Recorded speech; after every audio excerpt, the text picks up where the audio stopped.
Hello, everyone. My name is Ryan Cam, and welcome to episode one of Smalltalk, the Smallville retrospective podcast. I'm one of your three co hosts. My name is Ryan Cam. Thank you all so much for tuning in.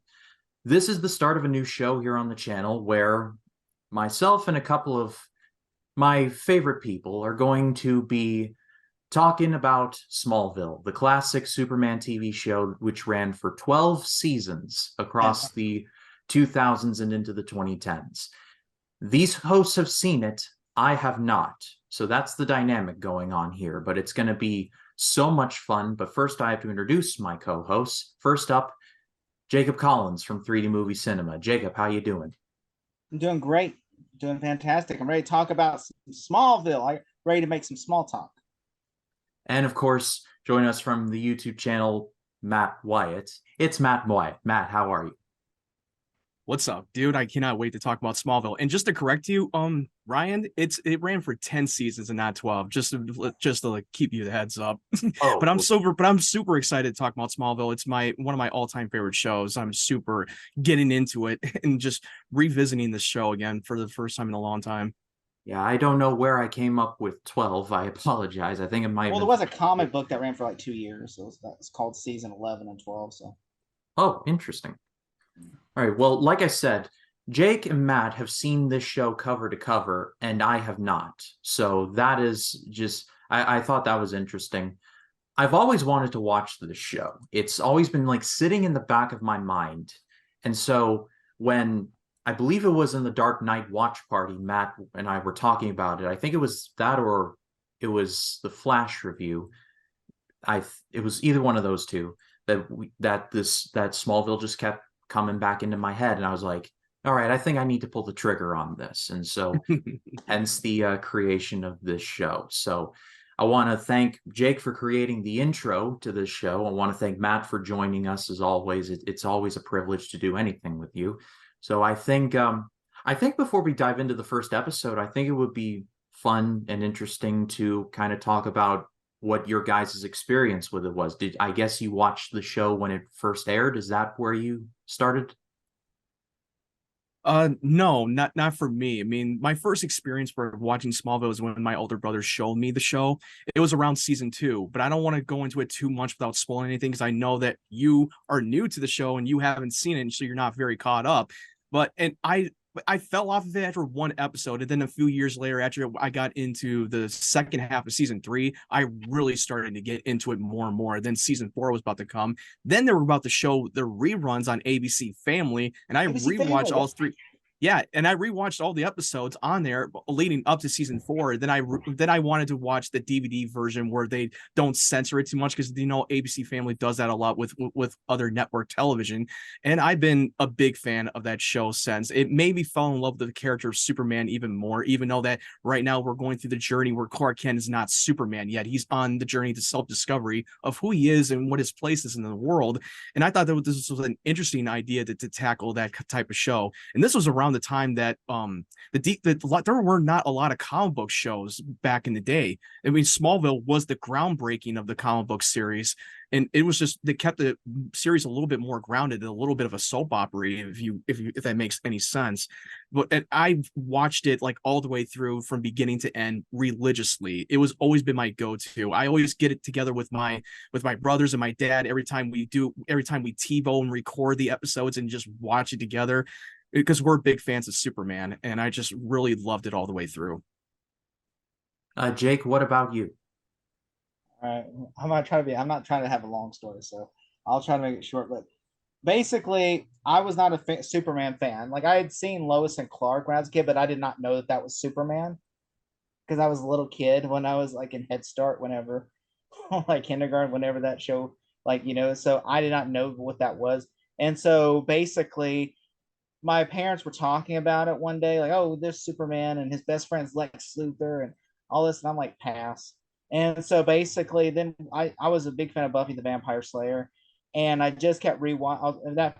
Finally, Angel ended, and I was looking for something to watch, and I saw on ABC Family they had like Smallville. I think it was on season 2 or 3, and I started just watching this, and I started getting. And then of course, once they got to like season 4, they would restart all the way to 1, And then it was like it go from 2 o'clock to 3 o'clock, and then of course eventually they switched the time zone to three to, and so I just kept rewatching it and rewatching it over to seasons 1 through 4. Then I added season 5 on ABC Family, and I'd watch it to season 5. So then my mom one year for Christmas just bought me the DVD sets and said here. And then so every year at Christmas I'd get a new season of Smallville and rewatch the whole disc set.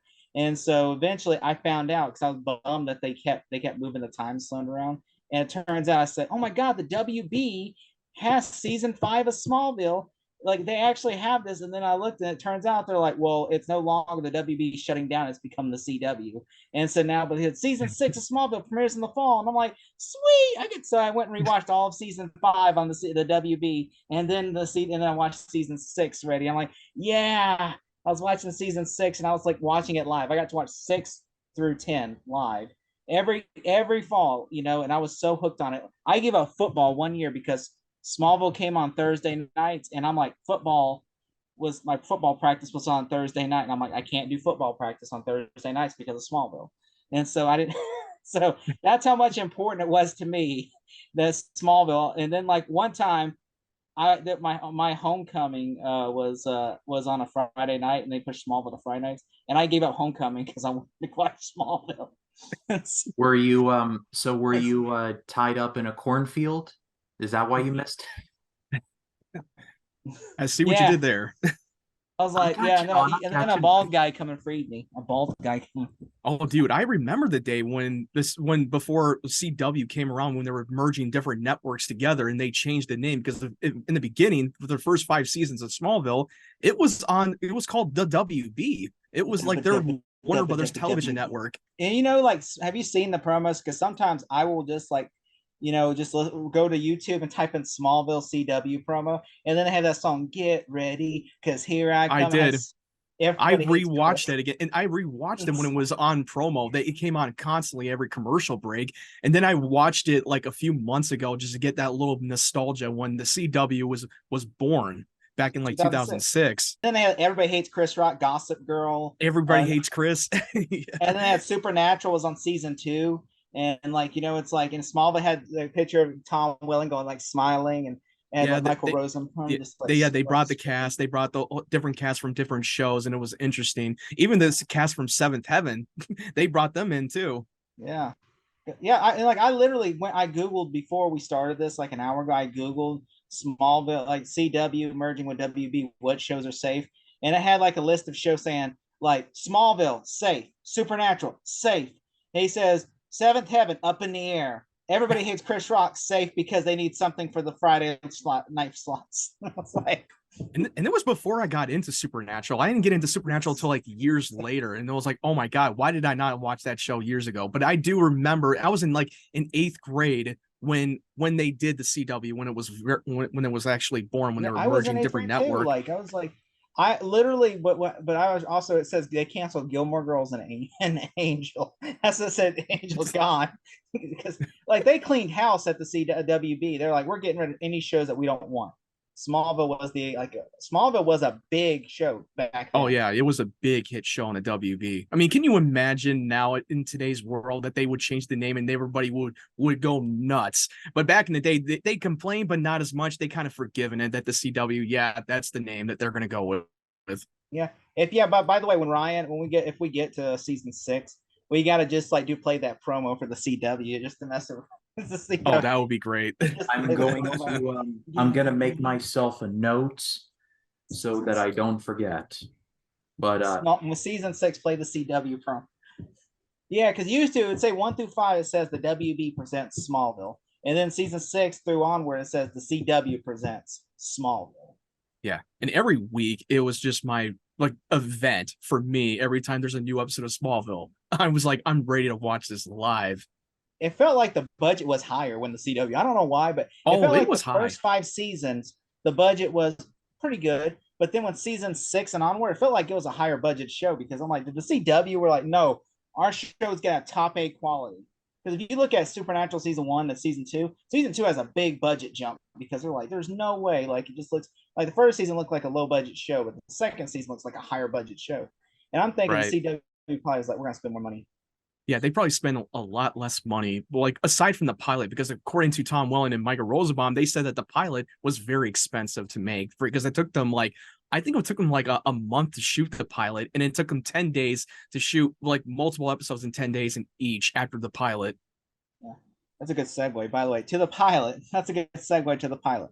Yeah, thank you so much for that Jake. That was perfect. But let's dive in. And like the intro said, we're going to be covering 3 episodes in one of these podcasts because there are 10 seasons of this show. And in order to speed things along a little bit, we're going to be kind of covering 3 in 1. So let's get the ball rolling, starting off with the pilot.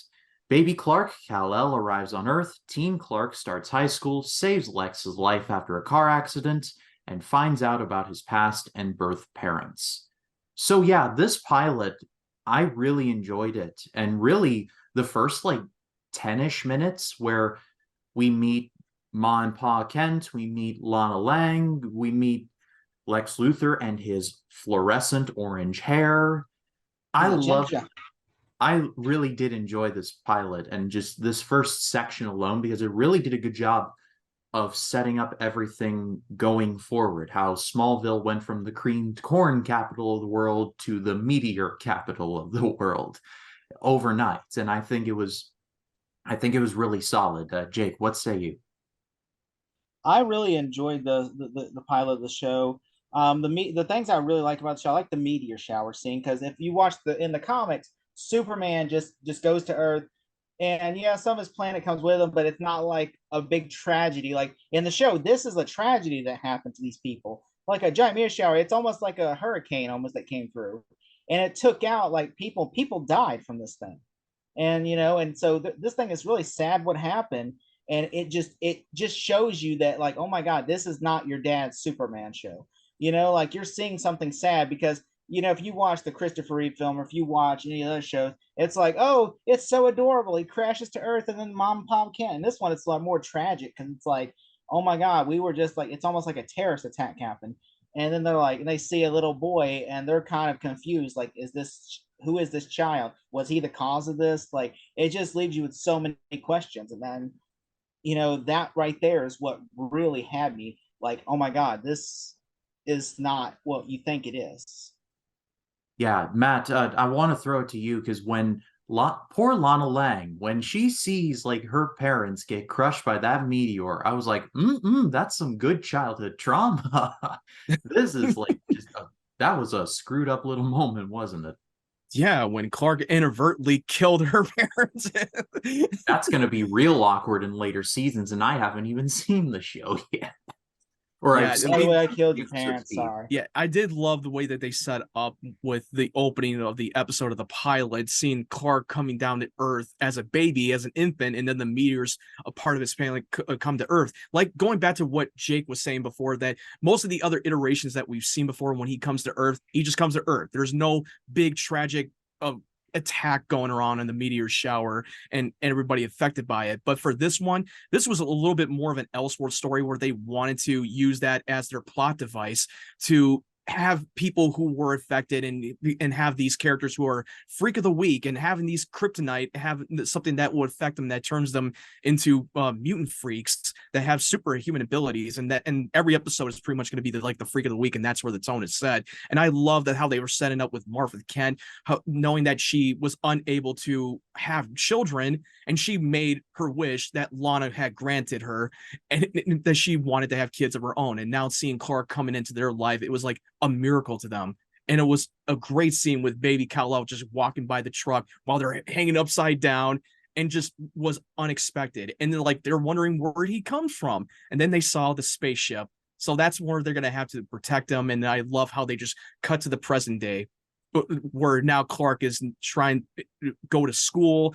He wants to have his parents sign permission slip for a football team, and he doesn't. And he knows that his dad can't play football because he has all the incredible gifts, and knows that he can risk of hurting people. But he wants to do all the things that his dad used to do, and he wants to go through life not being a loser, not being an outcast. And I love that, the whole idea of it. The pilot was so intriguing. I loved it. Yeah, and like I said, it really just sets up everyone and everything going forward. At least there are threads that in the first couple of episodes, I was like, yeah, that I'm glad that they're continuing this on. And like you said, with the meteors, it just feels like at a certain point I was watching it and I was like, wait, where are all these like meta humans, for lack of a better term? Where are they coming from? And then it turns out, oh yeah, there's kryptonite everywhere. And I'm like, yeah, that would make a lot of sense. I mean, the villain in episode 3 literally takes a sauna like and uses kryptonite for the hot rocks in his sauna. So literally bathing in the stuff almost. But Kryptonite is really the MacGuffin to all the bad guys on the show. Just want to point, It's true. 80% of the bad guys on the show, but like, I yeah, it's literally like kryptonite. Yep, know it. Yeah.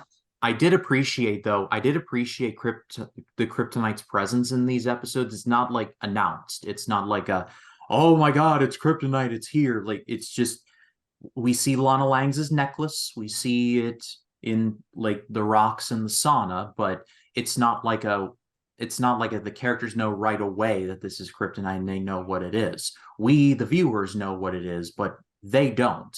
I think it's an interesting dynamic. I don't know if you all feel the same way, but that's where I stand. Oh yeah, I totally agree. Even though that yeah, we know that Lana has the necklace that the meteor fragments that killed her parents she used as a constant reminder of what she lost, knowing that her parents will still be with her. And there's a scene in with Clark trying to go near Lana, walking towards her, and he always falls. A lot of people are like, why is he falling every time he goes near her? But then you saw that she has a necklace of the meteor fragment of kryptonite. That makes sense because we as Superman fans, we know his greatest weakness, and when we're seeing him discovering of his Achilles heel, he still is trying to figure out who he is and why he has all these gifts. And throughout the whole episode, after where Clark saves Lex's life, we see that in the scene where we finally introduced Lex Luthor, played by Michael Rosenbaum, which I think he's incredible. And He's fun fact, and yeah, easily the best Lex. And for those of you who don't know, that this is not his first DC role. Before this, he voiced Wally West in the animated series called Justice League, which I didn't know that until later, which that was insane. Which I could not believe that he played another DC character prior to Smallville. Yeah, I love that Justice League show. I had no idea that Michael Rosenbaum voiced Flash. I have the Justice League box set behind me in this shelf somewhere, so I got to rewatch it. But it's a good thing that you talk about Michael Rosenbaum, Matt. That's a good place to get into it because one of the main plot points of this episode is, well, Lex nearly dies in a car accident and Clark saves him. I thought it was a very interesting dynamic, and it seems like going forward it's like they're going to become friends and then it's going to slowly fall apart. Don't spoil it for me, but I think that's where it's going to go. But Jake, what say you? I really think that, like one of my favorite things I put on here of what I liked about it was Clark saving Lex. Like for instance, like, Lex goes, because that's a car stunt that, I believe Michael Roseman has talked about it in interviews, that they shot in a tank and like Michael Roseman was actually underwater in a scuba gear. They had a scuba team. And so Tom had to swim down there, and that's a real thing. He was actually just literally with a microphone here where he had to do this, make sure he was breathing. And I think that is really intense. Like, it shows that, how their story begins is that how Clark saves him, does what, because that's what a Superman thing to do is save people. And, he could just let him die, but he doesn't. And I just think that right there, and that stunt, by the way, that car stunt was so good. How it looks like a real person that he hits the stunt man and they both go in the water. I'm just like, that is so cool. It doesn't look fake or computerized. I'm like, that just what I thought was really great. And I really think that really, I think and he's appreciative. But can we also talk about that scene where once he saves Lex, like, the dad just looks with disgust that, like it's almost like he was mad at Clark for saving Lex's life. Way because he said, who was the maniac driving us? That'd be me, Lex Luthor. And then he just realized, like, oh my God, like Clark, and it's not Clark's fault, but like, it's like, because Lionel has history with with his father. So that kind of, he does not like the Luthors in the slightest bit. And so I really like that aspect that he looks at Lex and he says the funniest thing. He goes, is there anything I can do for you? He goes, drive safer or whatever. He said, drive safer. He said drive slower. He told him to drive slower in that scene. I mean, you already know that he's a little bit disgusted because he's the son of Lionel Luther. He knows he has history with them. And throughout, once we get into the episode when Clark gets the truck from Lex as a parting gift to in his own death, and Jonathan tells him that he cannot have that truck because why? Because you don't just because you save your life doesn't mean you earn a prize. Because just because they give you something to give doesn't mean you'll get without giving sorry about that. Can't talk normal. But anyway, like just because they'll give you something for a gift doesn't mean they'll expect something in return, because they'll expect something in return. You expect them to pay them back. And there's one scene that was in the extended version of the pilot that was cut out of the original version of the episode, where he's given them of an example of what happened to other people affected by the Luthors. Like one of his neighbors were getting offered by Lionel, and they send them flashy gifts, and they try to hold up to the end of their bargain. And when they didn't, he had their the family evicted. So he's blaming Lex for what his father had done. He's trying to let him the sins of the son. Yeah, he's punishing the sins of the father, and he's trying to let him know where the money came from that bought that truck. And that was just a great scene. And I was really pissed that they cut that part out, because you can't even find that extended episode unless you own a DVD or Blu-ray. Yeah, and it's interesting you point that out, Matt, because Jonathan Kent starts to hate Lex Luthor long before Clark does, and the traditional it's like water is wet, fire is hot, and Lex Luthor and Superman hate each other. It's just the thing that just happens. But in this show, it's like they're going to start as friends, and then I feel like that's just going to erode. But Jonathan Kent has always had that underlying little, the Luthor name is just like, the Luthor name is mud to Jonathan Kent. And so I feel like that's going to be really interesting to what they explore there. But I did want to point out the real villain of the episode, named Jeremy Creek, because I feel like he's not in the episode all that much. I feel like this is put in my notes on Clark's origin, which that's cool and all. Make him the focus of a show, very good. But I'm just sitting there like, I was surprised to see him every now and again. It's like, oh, you're here still. Yeah. Like, oh yeah, I forgot he was here. It's like, I feel like he's an afterthought. Like, I feel like they had a villain. Like, they were like, oh, we're setting up the origins of Lex and all the origins of Clark and their backstories and all this stuff. And they're like, oh yeah, we don't really have a villain, do we, Al? No, we do not. And he goes, oh yeah, we'll add a guy in the movie. We'll just make Clark fight him at the end, and we're good. I really feel like the villain really is Whitney in a way. I feel like the quarterback, because he puts Clark on a cross, because he's jealous of Clark, and Lana, because that to me works. That works as but then it feels like they just added this other guy who was the Scarecrow as well. And I just feel like, I don't feel, that to me I don't care as much for that. Also, how awesome. There's two things I wanted to point out. How awesome is it that they make a Superman reference whenever Lana and they're in high school, and he goes, what are you, Clark, man or Superman? Yeah, it was cool, but it was a little too on the nose right there. Like, we as fans, like, okay, we get where you're going for. I didn't really mind the villain. I think it was just the villain that would just help to add character growth. Because if you watch the scene where Chloe is showing the wall of weird of everything that's going on in Smallville, and people were infected by the town, that were affected by the kryptonite, and give them special abilities, and you see Jeremy now waking up from his coma, the same guy that was strung up in the field like 12 years ago that Lex came across, and he wants revenge on the jocks that did him wrong, that bullied him, and he wants to do right by anyone who had the same experience as him, just like with Clark. I mean, that was his personal vendetta, and what he told him, like, what happened to you was my fault. And I thought that was an interesting scene, at least for me. Yeah, the motivations are understandable to a certain degree. I just feel like this villain should have been given a little more to do. I guess that's my not enough depth with him. There's not enough depth. Right. Yeah. And to do the whole, like, you get it, he's Superman, like, following on that train in episode 2, which we'll talk about in a second. There is literally a scene where Clark says, I call this my fortress of solitude. Like, do you? Yeah, I've noticed it too. Yeah, his barn is called the Fortress of Solitude. A little bit of a foreshadowing for us as Superman fans.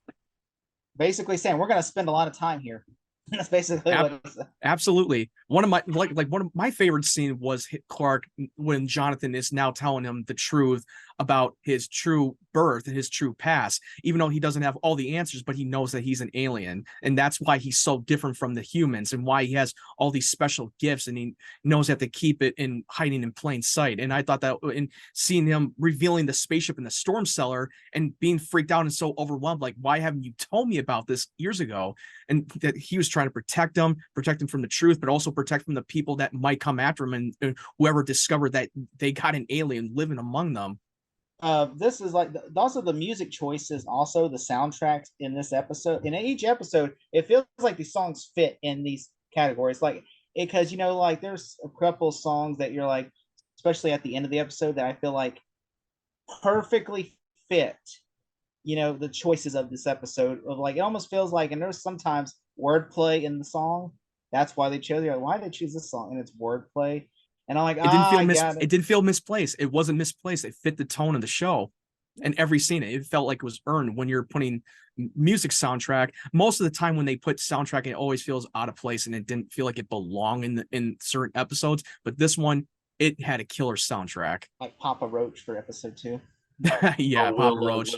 We'll get there in a second, but before we go on to our ratings, and is there anything else you all wanted to talk about the pilot before we move on? I do have one thing I want to say. I do also like there's the car stunt with Jeremy at the end. I thought was pretty great. The villain.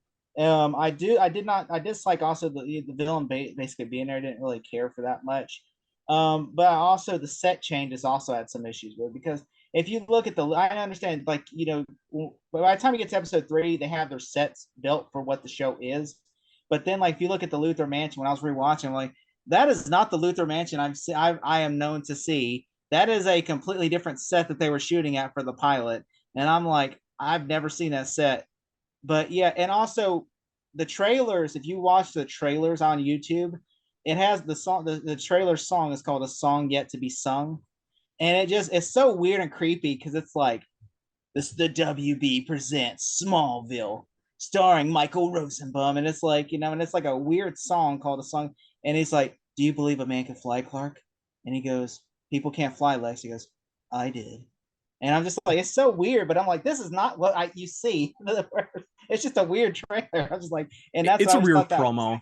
It's a weird ass promo, and I'm like, it is so weird. But I'm like, but this was like 1999 or 2000. This was aired back in like October of 2001. This was 2001 when they aired the pilot.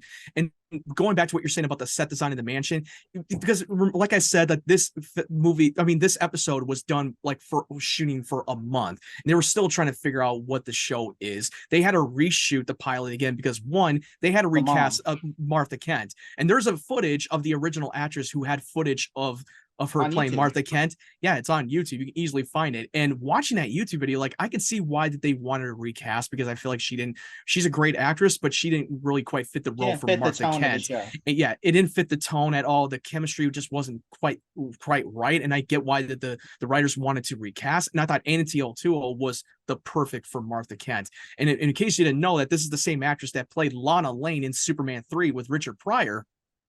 And I thought that this was interesting to bring some of these cast members who were in the previous Superman movies, and that was interesting. And John Glover, who was in the pilot when we see him in the helicopter Lionel Luthor, John Glover, he's the same actor that was in Batman and Robin.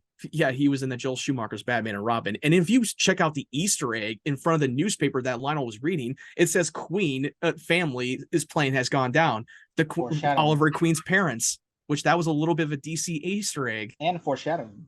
Yep, absolutely. It's foreshadowing. Yeah, well, a lot to unpack with this pilot, but I pass it off to Jake first. Out of a scale of 1 to 10, what would you give it? Okay, well, you know what? Let's do something better. How about this? Instead of 1 scale 1 to 10, how about we do Superman shields? How many Superman shields would you give this on a scale of 1 to 10 Superman shields? I would say it's a 9 shields perfectly. All right, 9 shills. Matt, what about you? Yeah, same here. Yeah, I was going to get the same rating for 9. Like, this is definitely an incredible pilot. Really did set the tone for what the show is going to be. I love how the way they ended on a good note, and it just opens the door for more things to come. And I thought they did an incredible job of introduction of the characters and understanding of Clark's origin. And it just gives us more reason to keep watching to see where show's going to go. Yeah, I'm gonna go 9 as well. It's honestly it's creeping into one of my favorite pilots of all time. It really just did a great job of setting everything up, and I'm glad I'm not watching it at like episode by episode as it was airing, because if I was, I would just be like making a foxhole in the ground. I'd be pacing for like, when's the Smallville? When's the Smallville? When's the Smallville? But I think now is as good a time as any to jump into episode 2, called Metamorphosis. Bug lover Greg has an accident involving meteor rocks and his own insect collection, giving him creepy insect characteristics and powers. Lana is endangered when Greg decides she is the perfect mate to start a colony. Oh boy, that sounds very creepy, and this episode was very creepy. I'm going to go to Matt first. Matt, what did you think of the episode? I think the episode was very solid. I don't think it was as good as the pilot, because when we're jumping in from the pilot to this episode, it felt like, oh yeah, where's this gonna go now with Clark's character, until we jump into the Freak of the Week episode with Greg like just spying on Lana Lane and put butterflies in her bedroom, which was a little bit of a creepy stalkery. And then we see Greg just getting affected by the bugs of the kryptonite while he was driving and try to run away from home now, because he was about to get shipped out to the military school because he got caught when his mother called him out on it, which was so quick. And he was like, you see that Greg is now have all these breakout faces, and like a lot of people think that that was acne, but I think that was like a bug bites, because he's so obsessed with collecting bugs. He can want to collect every bug known to man. And it's just very interesting that when he says that, hey, who's going to take care of my bugs, because he doesn't really care about himself. He cares more about bugs than himself. And seeing him driving and listen to Papa Roach and then breaking a bunch of jars and him getting bitten and getting attacked by a swarm of bugs with full of kryptonite was very horror scene in that episode. And yeah, like I said, that this is a very solid episode. I just don't think it was as good as the pilot. Jake, what about you? Well, first off, I must say that I think it's a good episode. I don't think it's a great episode. Like, to me, the first one is still much better. The pilot's still much better. Like this one, like I like how it directly picks up after episode 1's. Like, it just does a transition shot of like, you hear like that song, the Lifehouse song, you're everything, you're all I want, and then all of a sudden, it just like you hear Clark say goodnight, Lana, and then it just transitions to her having a stalker, which it's made me laugh because like Clark is also stalking her, so it's like there are two stalkers. It's like, hey, you're a stalker too. He's pretty much. He's a peeping Tom. He's looking through a telescope through her house. We're crying out loud every day. Hey, you're stalking too. It's like, hey, we're both stalking together. They both have a lot of common. They both share a common ground. Like, they're both stalking Lana Lang. Like, they're obsessed with her.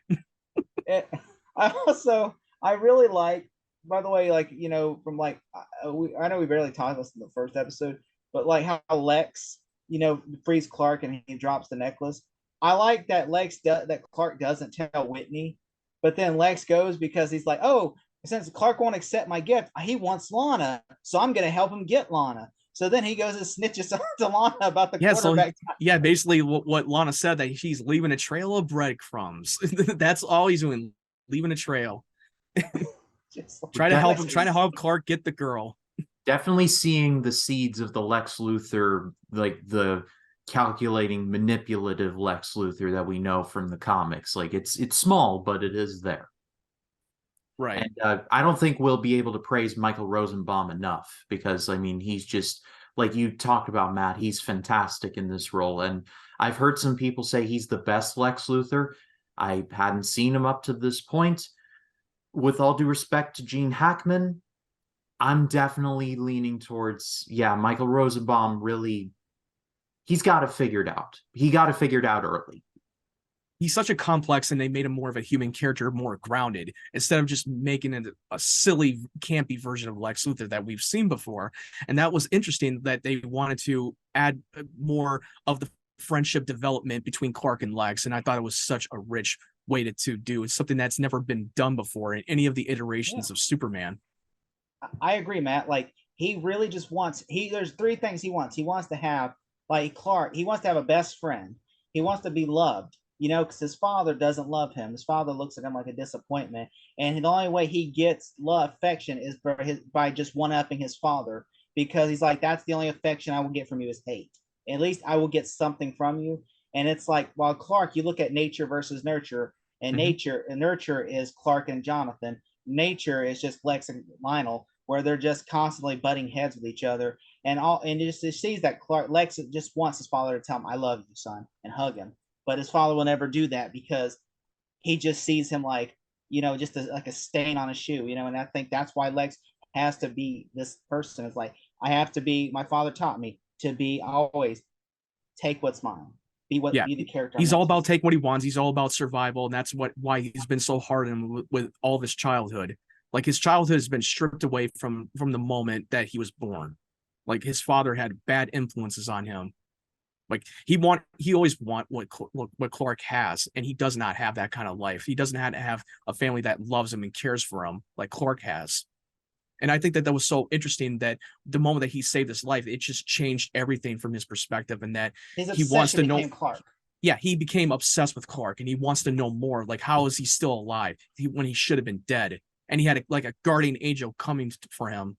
The episode like really had a more of a creepy kind of vibe to it with this villain. I mean, like you were talking about, Matt, with how he looked like pre-car accident. He kind of looked like an extra from Requiem for a Dream, and then he gets in the car accident, and then he's like, oh, he's like totally fine and actually quite handsome, if not for the whole bug thing.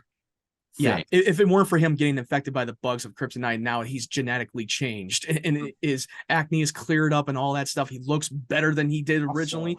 And I don't know if you know this, because I didn't know until later, but this is the same actor that was in the first Final Destination movie. I was about to say that. Yeah, I don't know if Ryan have seen it. And saw the final chapter. I have a couple of Final Destination movies back there. I do intend to watch them, but yeah, it's Canadian. Yeah, the show shoots Canada. Oh yeah, they shoot it in Vancouver. Well, most of the WB shows shooting in Vancouver. Pretty much, yeah. It's cheaper there. That's why. I believe it was in this episode where we see I think it was in this episode where we see like Clark beginning to fly, like he has the dream, and then he wakes up and he's like floating, and then he crashes onto the bed, and the bed collapses. Destroys his bed. He's floating under the bed because he's dreaming about flying over Smallville and going into Lana's room. Which, I'm sorry, if it was real life, I mean, that's a little bit of creepy stalkery, creeping into her room like that. Like, in the words of one of our wise sages, Marshall Mathers, aka Eminem, there goes another lawsuit. But it's you got to play that clip. That'd be great. I'll edit it in later. But yeah, it's and then we smash cut to "Island in the Sun" by Weezer, which is one of my favorite songs of theirs. I love that. Gets my music taste wholeheartedly, and I'm here for it. You know what's sad? I kept thinking about Mr. Deeds because they play a song of Mr. Deeds. Oh, I remember that one. Mr. Deeds. Yeah, that every time. Now it's gonna be like a movie, and then the show that will always stick to my hand every time that they play the song "Island in the Sun" by Weezer. That will always remind me of the Smallville and Mr. Deeds. Also, I'd like to point out, I love when they're at the farmer's market, how Clark just uses his thumb to make a he doesn't have a tool. He doesn't have a hammer. He just uses his thumb just to get the nail into that sign of that board. It was like, damn. Can we also talk about how Whitney is like, I'll go help you, and then he just says, I need Lana's necklace back, and Clark's we as audience know where this is going, because he's wondering if he has that necklace, and Clark's telling him to go screw himself because you tied me up in the field, so you better to go out in that cornfield and find it. Your problem, bro. I mean, I don't blame him from his point of view. I mean, you basically kidnapped him, strung him up in the field, and pretty much left him to die. I love how, and then Whitney just doesn't even help. I'm like, so what's Jonathan? I was like, where's Whitney? Because he just walks away. I mean, a part of me wanted to not like Whitney, but from his point of view, like you got to understand, like if some guy tries to make a move on your girl, you're gonna retaliate and do whatever it takes to make sure that you don't go near your girlfriend because some other creepy stalker is gonna try to make a move on your girl. Part of me makes me not like him, but there's a part of me like I get where he's coming from, even though what he did was a little bit extreme. Yeah, Also, I like how he saves his life 10 seconds later. Like just literally Clark saves his life. How? Yeah, it's like the guy from Pitch Meeting. It's super easy, barely inconvenience. You know, I'm kind of tied. I'm kind of torn on Whitney at this point in the show. I don't know how long he lasts, and please don't tell me. But just like because I haven't seen it, these guys have, so I just need to like throw it out there. Don't spoil it for me. We're trying so hard to resist the urge to spoil it because we caught up and we're fans and we know what's gonna happen. But it's great for you to experience it for the first time yourself, and it's such a refreshing experience. Yeah, no, I'm behind. I know that, but give me time. But nothing wrong with that. You're going on the journey. I'm so torn on Whitney, though. I'm like in the first episode, I'm like, I don't like you, I don't like you. But in this episode, he actually saves Lana, or like plays a hand in saving Lana. I'm like, do I actually like it? So it's very complex. And we were talking about this, Jake, before we went live. For a show on the CW, which is much maligned and is like that CW is like a derogatory insult, is the effects look like they were made by the CW. There's more heart, there's more like complexity in this show and again, WB, CW in 2001 than say recent examples, Secret Invasion, which just ended when this podcast is being recorded. So, like you've lost the high ground, CW haters. Like, I'm sorry, you just have. Exactly. I mean, 2001. Yeah, and it still holds up quality-wise because you believe these characters and the actors did not feel lazy. Even though on paper and in concept and the writing may sound super ridiculous, but their job is to sell the shit out of it, and they did in the show.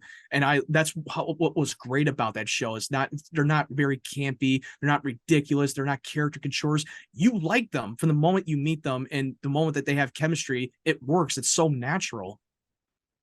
Which I also like about because I was like when I was rewatching it, my sister walked by and she goes, she goes, some of those lines are cheesy. And I'm like, yeah, but she says the characters are what gives you, because their performance is like they're making these cheesy lines sound believable to where like any the wrong person, oh, this is just a terrible acting performance. But then the right person, like you have Allison Mack, not going to say how I feel about her as a person, but I'm just going to say that her performance as Chloe Sullivan is so good because the way you believe, okay, this girl absolutely is wants to be a journalist, and she really wants to she obsessed with her wall of weird. She's obsessed with media freaks, and you just believe that okay, she is committed to this, and you believe that Pete is Clark's best friend, and you believe that Clark is literally a teenager that it's almost like his powers are puberty, and he's trying to go through his puberty, and he's just with his powers. And he doesn't want to he can't tell Lana because he's like, what if she thinks I'm an alien? She's gonna judge me like I'm a creature. Yeah, and he has to live with the secret for that whole Burton, even though because he's afraid that people might not accept him for who he is now, that if they knew he's an alien and he has the power of the gods, they might fear him. They might be scared for what he can do. And it's living in his head that he's just living in a what if scenario and not actually trying to let them come into his life openly. They prolong this for a long time on that show. But and there's this one scene that really stood out to me is when he talks to his father Jonathan, that he was floating in his room and he just woke up and just dropped down in bed. He was like, why is this happening to me? He's like, I'm not so sure. By the time you were defined the laws of gravity, we're in uncharted territory. He's going through a rough changes and he's scared of what can happen. Said it's the complexity of it all, because there's just so much going on in a show like this. I wasn't exactly prepared for it, but I do appreciate it. I really do. I don't know. I feel like with this villain, I feel like it was very much a monster of the week kind of thing. like Like a especially in Buffy the like the Vampire teeth Slayer. department, because of some of the there are some scenes that I thought were handled very well, like Jake, we were talking about in the barn where like he's like coming down from the rafters attacking the Kents. I'm like, that's pretty effective. And then you get like the whole thing with all the cobwebs and everything, and I'm just like, all right, what are we doing? I'm not sure how I felt about Dude, that. the cop scene at his place was very gnarly, a very horror scene. It was like It a felt horror like an movie. episode of Buffy the Vampire Slayer. Yeah, it's well, even though I've never seen that show, I know of the show, but I've never seen it. But I get where you're coming from, and the scene just was so creepy that he goes up to his mother and tries to pretty much murder her with his webs coming out of his mouth. Like I was like, oh Jesus, that scene was so intense. Seeing the scene about when Clark tells his parents that, yeah, Chloe's been working on the wall of weird about all the people that were affected by the meteors, and he's feeling responsible, but Jonathan tells him like, no, for who the ones who are really responsible is Lionel Luthor and Luthor Corp, who is spreading crops with kryptonite around the town, and that's why people are so affected every time they come in contact. And like and then Clark tells him that, yeah, but then Lana's parents were killed by the meteors, and I feel like it was my fault and I felt responsible. Like, yeah, I get it. You feel responsible, but you couldn't. There's nothing you could have done that you had no control over. But even though the feelings will not go away, but that's what makes you human. And that was such a great line delivery from John Schneider's character Jonathan. Tell him that even though that biologically that you're an alien, but you grew up as a human. You're more human than you think. Yeah, without a doubt. And I think before we move on to episode 3, I wanted to bring up the ending. I really did enjoy this ending. I thought the episode was kind of a mixed bag, a little bit of a mixed bag. This ending I thought was great, where Clark finally gets the necklace. It's in a lead-lined box. He had every opportunity to be like, Lana, this is yours. Let's become a thing. But no, he didn't do that. He just left it there, and he kind of took the selfless route. I think I liked this ending. I don't know about you guys. Oh no, I do really love the ending that he could have just brought to her doorstep, but he chose to be the bitter man and actually just put it in the doorknob and just leave, and not letting her know who was the one that gave the necklace back. It was interesting. I mean, he could have taken the selfish route, but he chose to do the right thing, and that's what's so great about the character. And yeah, the episode is not the strongest, but I don't mind having because every episode right now in the first season is going to have like a freak of the week episode. But for me, the freak of the week is it works if it fits into the story and it fits into the character development, because it just slowly lets us breathe and let us have character growth. Because most of the shows like the Arrowverse, they just throw in freak of the week, but that doesn't have a lot of character arc to it. It was just a throwaway episode. But this one, it didn't. It still add a lot of character growth to Clark's character. I like how, like, because I put that on my notes, Clark leave the necklace at the door. And I also, the one that I did not like though was when he killed the bug guy. The bug guy just he slams into something and then he just dissolves in the bugs and they just go away. We never find out what happened to him. Is he dead? Is he dead? I don't know. And it's just like, what? That's like, it? Like, are you like serious? I'm pretty sure you just squash him like a bug, literally. It's like, I thought that was just stupid, but no pun intended. I think the ending was so well done to where, like, I'm just like, like, it's like I kind of we watch episode 2, you're like, when he drops the necklace off at the end, you're just like, is every episode going to end with Clark watching peeping on Lana?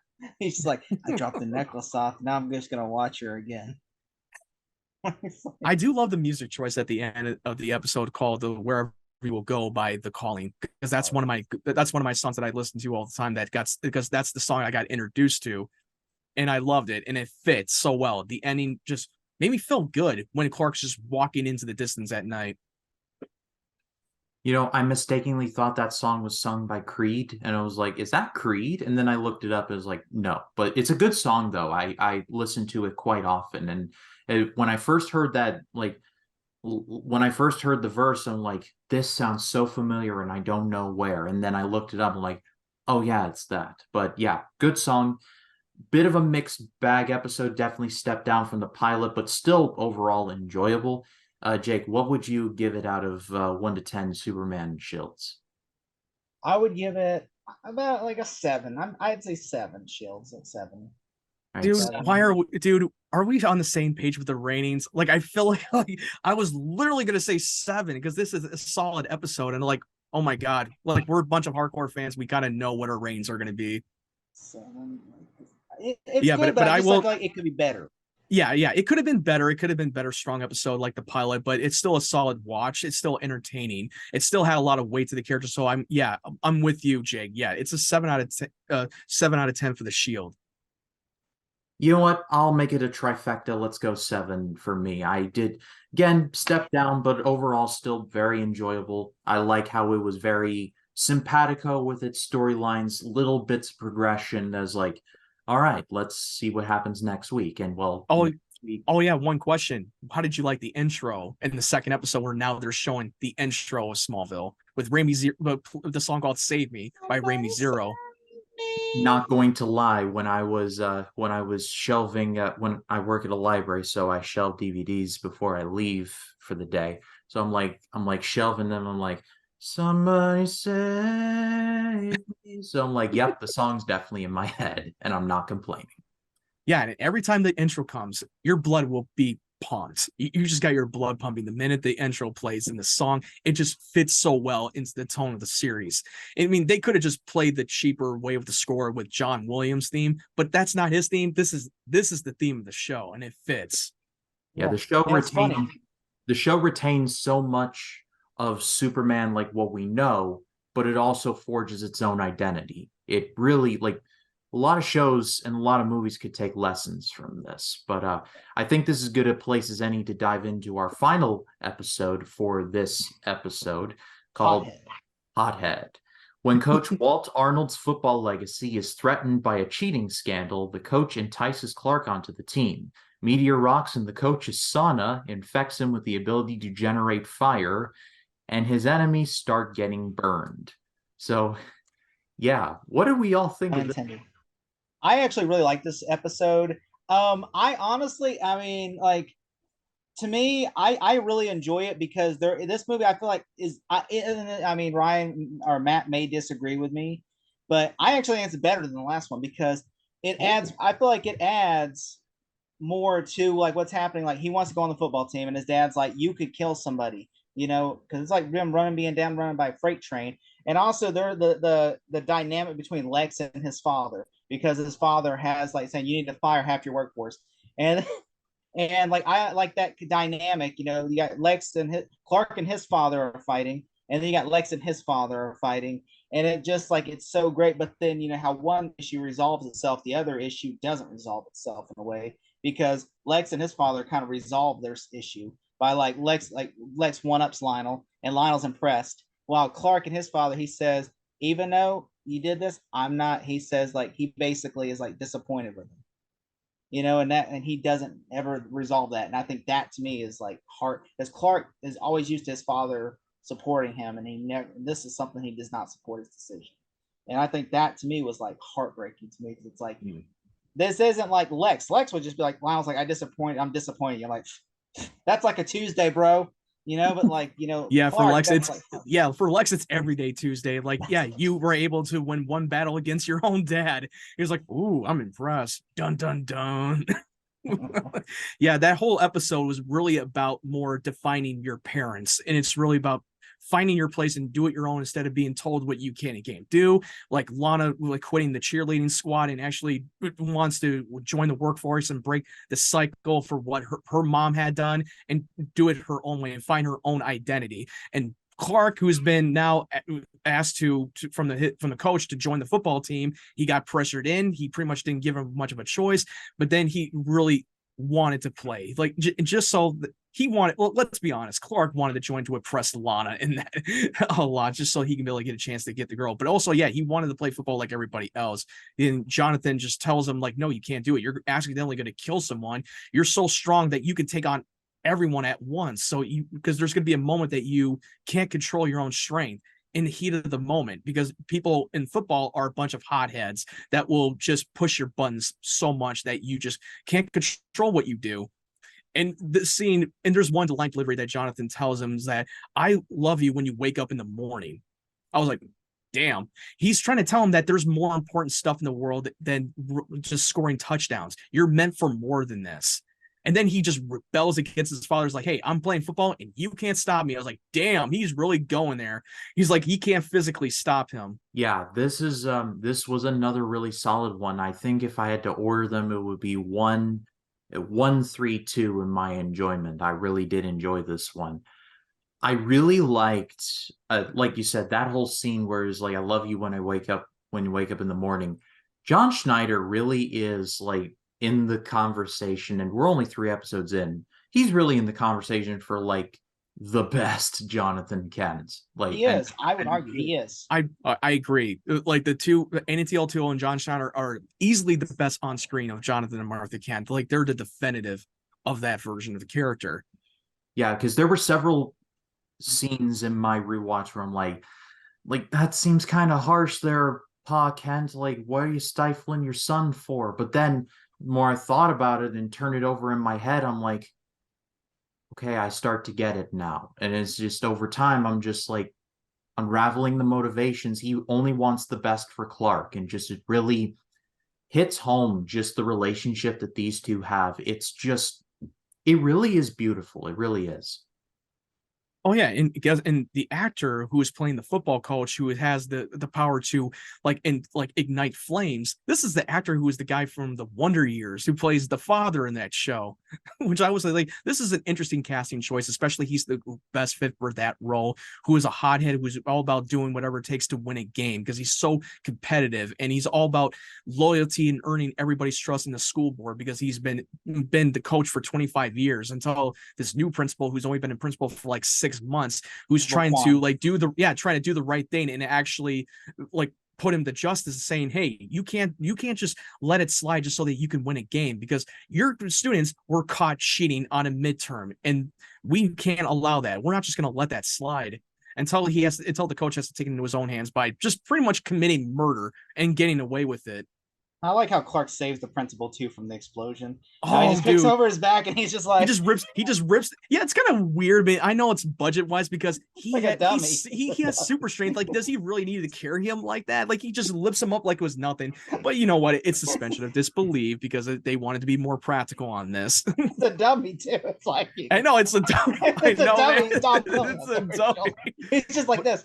Well, how crazy was that scene in the sprinkler when the coach was having a gather group of his football students, telling them, like, trying to get one of them to confess of who was the one that came forward with the whole cheating in the midterm, and one of them did, and he just smacks him, like basically abused him, and then it just ignites the flames in the sprinkler. I don't know how they were able to do that effect. I don't know. It looked very practical to me. Could have been. I mean, I think it was practical because it would just be impossible to do that with like CGI back in 2001. Yeah, I know. It's like I think that there were parts of it that were CGI, but there was parts of it that just the sprinklers just looked like it looked practical. It's a nice little moment, but I love the moment where Trevor, one of the players who is like basically rats out the coach to the Smallville High Torch, I believe the newspaper is called. Oh yeah. And then he is in his garage surrounded by fire. Yeah, surrounded by fire extinguisher because he was so worried that if he starts talking again, he's going to come back and try to fry him, and he's trying to protect himself. And I don't blame him. I mean, in the situation that he's in, like most of the football students were basically abused by the coach. They treated him like a abusive father, and he was always rough on them. And every time they do wrong, they hurt him. He hurts them, and that's just like crazy. Like, ugh. And he's so scared to come forward now after what has happened to him, and he wants to talk. Yeah, and Matt, kind of tying back into the theme you were talking about, this episode is all about children kind of defying their parents. I feel like this was the most activity with Lionel and Lex Luthor of the 3 episodes, because basically Lex has to cut 20% of the workforce. He doesn't want to do it. And Lionel's like, yeah, let's duel for it. And then Lionel wins. But then Lex kind of goes over his head and is like, yeah, my plan was better. What are you going to do about it? There's a part of me that kind of wants to know what the plan was. But at the same time, it just goes to show that Lex Luthor in this show is just like, he's he's the smartest man in the room, and the show does a really good job of showing that, and just the fencing and the duels. I thought that was handled really well. Oh yeah, and especially when he was talking to the bunch of the workers. I mean, I don't know if it was the workers. I can't remember the people in suits. Tell him that he's going to try to cut some of the budget 20% instead of having cutting 20% of their workers. And the way that he talked down to this one guy and giving him Donovan. shit, and it's like, "How's your sister?" I was like, "Damn, dude." Like, why would Lionel send this guy? Why would Lionel send him? Because Lex is going to tell him basically to F off. He's like, Lionel's not going to exactly. Be He's like, you can't control this dude. Like, he can't take on Lex. And it happens. Lionel literally has to come and tell Lex himself because that guy Donald's like, well, he basically told me to screw off. I'm sorry, so I can't do nothing about it. He tells Sean Connery's son to go screw himself, and then Lionel Luthor has to come in and go, Lex, you're gonna have to cut it. And then he's like, we'll do for it. And then Lex then one ups him again by going. He says, "Go ahead. I thought this would be the bad. I bet this would be the less bad PR." And also, it's like, hey, hey, you can have a rematch unless you're afraid to take me on again. I was like, damn, he's really pushing it, giving him the ultimatum. Like, that was so good. It just shows you that Lex is a badass. Yeah. And also, there's one thing I did not put in my notes, but it is where whenever the coach torches the torch, and how ironic. Clark has to run up there and save her. And I'm like, it takes forever for Clark to get there because I'm like, how far does this torch is? Because it's like, is it up on the roof? Because he goes he has super speed. Like, he can run fast at the speed of sound. Like, it'll take him 2 seconds, but it's the effects. It's some of the effects that try to make it a little bit more dramatic and theatrical. And also, there's no firefighter. There's no cops coming around in the school, and the whole torch got set on fire, basically. No cops, no firefighter. Like, no, we're not going to handle that. I also like the scene with Lana, where Lana becomes a waitress and Lex is sitting there and he serves Lex a drink and they're talking. And then, because that's how Lex kind of gets the idea, because Clark and them are sharing ideas. And then Lex kind of takes Clark's idea and uses it to up his father. And Clark gets the idea and he goes about, like, he understands what his father was meaning. So it's basically they play off each other. And then he's like, he takes a sip of the drink and he's like, is that what you ordered? And he goes, not even close. Yeah, it just shows you that Lana does not know how to take coffee on her first day in the job. She's dropping things on the floor. Everyone gives the applause because, like, hey, this is your first time you spilled things. One of the waitresses, which that was pretty funny. It's also kind of sad though, because I do like Lana in this show. Like 3 episodes in, and I'm really liking Lana as a character. I did feel kind of bad for her. So if that was the intention, then that was really hit on the head. And it was really well done. I like the scene at the end where she and Clark scream on the football field because they're so stressed out over everything. Is like one's at a coffee shop spilling things, one's handling basically like fire starter from the Stephen King novel, like the Human Torch's dad. They're the same thing, right? Let's just he's the father of Firestarter. That's what we'll go with. There you go. So they have a moment, and it's a genuinely nice moment. I really like. Honestly, I can't say there's a character in the show that I dislike. I mean, I don't know if I'm a big fan of Clark's friend. I can't remember his name, but he's Pete Ross. Him, yeah. He'll have a little bit more development without going into spoilers, but he just comes and goes at times, but he will continue to progress the friendship with this series. So there's nothing to worry about that. That's what I was hoping for, because when I saw him, I'm he's betting on Clark missing the school bus in the pilot, and I'm just like, yeah, well, friends like these, who needs enemies? Well, so did Chloe. Chloe and Pete Ross bet against their own friend. Yeah, exactly. But I don't know how I felt about that, but I will be patient because like I said, I like just about everyone else. So it's all right, let's just like what Ben Kenobi says, patience. Yeah, exactly. And the final fight between him and the coach was pretty intense too. Mm-hmm. And also when the coach was so obsessed with winning and he would rather die than to turn himself in and giving up of a losing game. He just ignites the fire in the shower and did he just ultimately killed himself in that episode? He just burns himself alive in rage. I don't know. I thought it was rather odd that the school gifted him a sauna for 20 years of service. I'm like, how did that arrangement work out? It's like most people get a gold I watch. think This man I got a think that sauna. yeah, and I bet it might have been because he mentioned that some of the people that he knows that he used to coach, they used to be football players, part of the team of Smallville. I mean, yeah, I suppose that makes sense. It just weird 20-year anniversary gift, Jake. What do you think? You think that's weird getting a sauna? Well, I mean, yeah, especially like it seems like okay. Well, and also it's like, hey, meteorite. Which I want to point something out. Okay, this is something that we did not acknowledge yet. Lana's wearing, by the way, the necklace of the meteorite that killed her parents. So I'm like, imagine if your father gets shot and killed by a bullet, and you're wearing the bullet that killed your father. I'm like, that would be a little bit messed up. Don't you think? Like, Clark's like, Yeah, that bothered me a lot. Like, why would you want to wear that as a reminder that you lost your parents, were killed? Like, I wouldn't wear that. That's just like horrible bad luck, to be it's honest like that with you. scene in Zoolander where he has a statue made of his friends with a gasoline, where it's like, hey, they killed each other, they killed themselves with gasoline fight. So I made a statue to honor that scene. I killed them. This statue of that fight. I'm just like, it just makes you think, Lana, that meteorite killed your parents. You go She's there a and take she's a a piece of it. messed up she's a messed up kid. She ended up in the front page of the Time magazine. She also tells Clark, "Hey, come talk to my dead parents at their gravesite." Yeah, we're gonna pretend that we're having a conversation in my dead parents' graveyard. And also, what was Clark doing in the graveyard in the pilot episode? He was Just like, creeping on her. yeah, he was creeping on her. Oh yeah, and there's this one shot in the pilot when Clark was standing near the statue of Angel behind him. That's just Yeah. like a big of a symbolism that he is the guardian angel. He's the Which that was savior.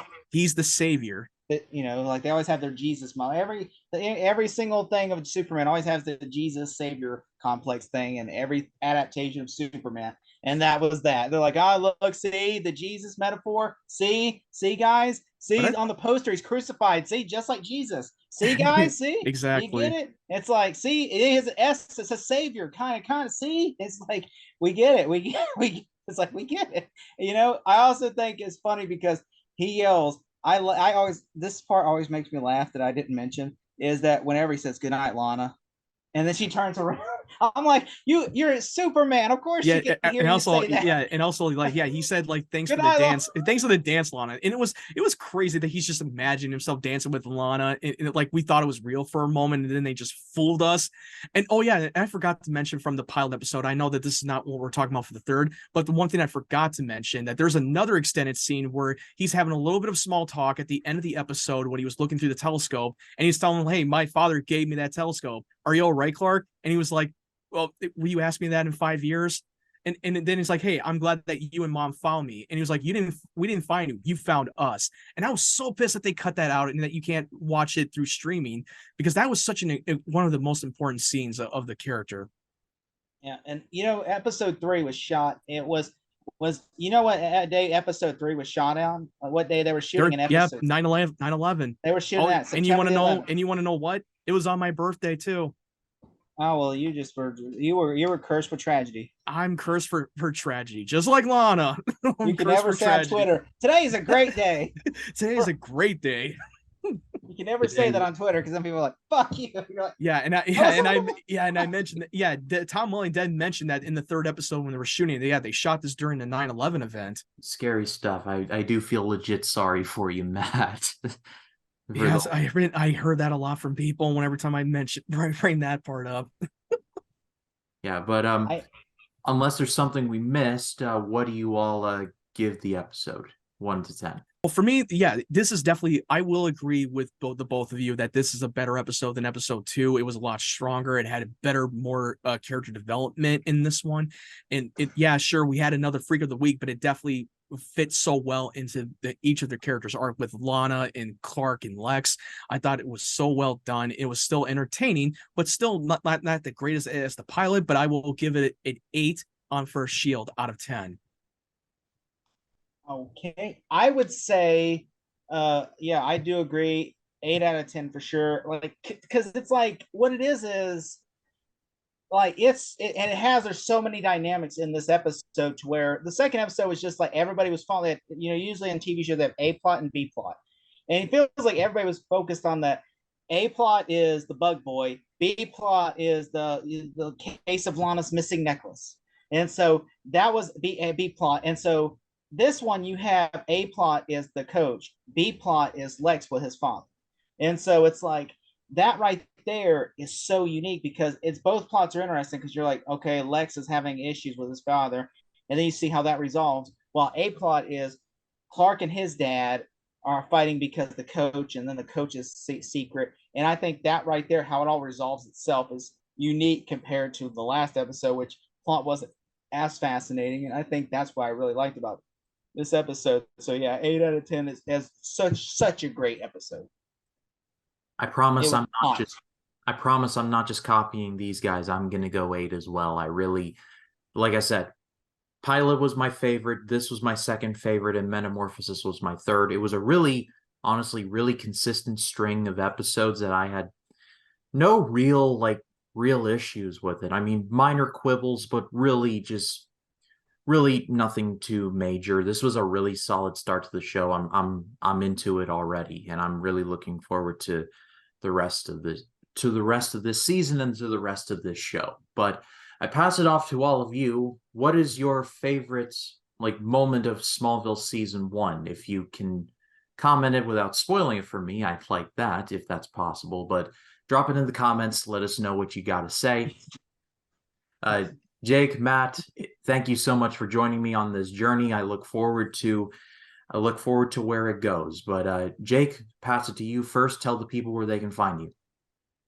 You can find me on 3D Movie Cinema, which is my channel. Tomorrow got my review for Barbie dropping, and every Wednesday I drop a video game review. Well, every Thursday I drop a video game review. Shoot on Wednesday. And so yeah, you can find me. I just dropped a game today. Today I just dropped a review for Evil Dead the game, and tomorrow I'm dropping a review for Barbie. And I just want to say thank you for having me, by the way. I love Smallville. This has just been a great experience because I've been looking forward to this. Is the one thing I've been really looking forward to because I love this show so freaking much. And so I just like, to me, even be able to talk about it, because you know it's nice to talk about it with people where people were like, okay, I don't give a shit about Smallville. Okay, can we stop talking about it now? Like you're like, all right, you know, it's like nice to hear like, yeah, this happened, Lex. Yeah, so I'm just glad. Thank you so much for having me. Yeah, absolutely. Matt, it's a privilege as always. Tell the people where they can find you. Dude, it's been a privilege talking about Smallville, my favorite DC show of all time. I mean, I've watched it countless times, and I memorize a lot of these episodes because this is the show that it just always stuck out to me. Like I said this earlier on, that this show, even though I grew up loving Superman, but the show really made me appreciate the character a lot more when I first watched it for the first time. Yeah, so if you want to find me, you can go to my link tree. I have a lot of my social media platforms on there. I'm mostly active on TikTok, Twitter and Threads and Instagram, so you can find me on there. And also I have a YouTube channel, so you can go subscribe to my channel where I review a lot of movies. I recently dropped Barbie and Oppenheimer, 2 videos, so go and check it out. Go and like my videos and go subscribe and help me increase my numbers, and I would really appreciate the support. And I'm so grateful to be on the show. I cannot wait to continue the journey, especially seeing you, Ryan, reacting to the show for the first time, who has never seen it. So you're a newbie to the show. Yeah, and earlier talking about Supernatural and like Angel and all that, I was thinking to myself, I thinking I might want to dive into Supernatural because the only thing I know about it is like Jeffrey Dean Morgan was in one episode and like he was the father of the main characters, and that's all I know about it. But it's a really long show. But we'll cross that bridge when we get there. But yeah, their links will be in the description. Go give them a subscribe. They really do deserve it. As for this channel goes, by the time this video drops, it will be Thursday. That means the Friday I will be beginning my road to Saw 10. I'm going to be covering all of the Saw movies. Jacob Collins is going to be joining me for some of them. Jacob Martin is going to be joining me, my Life in the Movies podcast partner, to review the original Saw. I don't know how I'm going to do with that, but I've just recently rewatched the first Saw and I did enjoy it. So hopefully hopefully this will be a fun rewatch, but it's going to be so much fun to cover that. But for Matt Wyatt, for Jay Collins, my name is Ryan Cam. Truth, justice, and the American way. See you in the next one.